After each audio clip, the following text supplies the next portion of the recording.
আলহামদুলিল্লাহ, মানে একটা উৎসব মুখর পরিবেশে আমরা আমাদের নির্বাচনের কাজ সম্পূর্ণ করতে পারছি।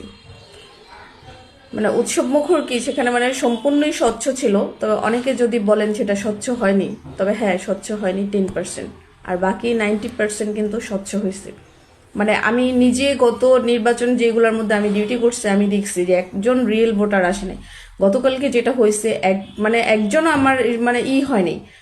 মানে আমি কোনো জালিয়াতি মানে কোনো কারচুপি পাইনি, সব রিয়েল ভোটার আসছে। আর ভোটাররা এত পরিমাণ তাদের আগ্রহ ছিল ভোট দেওয়ার জন্য, সত্যি মানে সেটা দেখে আমার খুব এত চাপে ছিলাম। আমরা প্রথম 2-3 ঘন্টা তো মানে ভোট নেওয়ার খুব চাপে ছিলাম। তারপর লাঞ্চের পরে আবার হয়েছে 2-3 ঘন্টা পর কিছুক্ষণ আমরা একটু রিল্যাক্স ছিলাম। তারপর লাঞ্চের পর আবার সেই ভোটটা ছিল। মানে আমার যে কাস্ট হয়েছে, মানে আমার 70% ভোট কাস্ট হয়েছে, যেটা আমার 100% থেকে 70% ভোট আমার বুথে শুধু কাস্ট হয়েছে। এত ভালো একটা হয়েছে। তবে যাক, জয় পরাজয় আসি, যারা জয়ী পরাজয়ী যারা হয়েছে সবাইকে অভিনন্দন।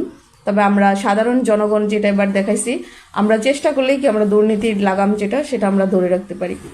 তাই জনগণ অবশ্যই পাশে থাকবে, সেই নিয়েই আমরা সামনের দেশকে আমরা এগিয়ে নিয়ে যাব।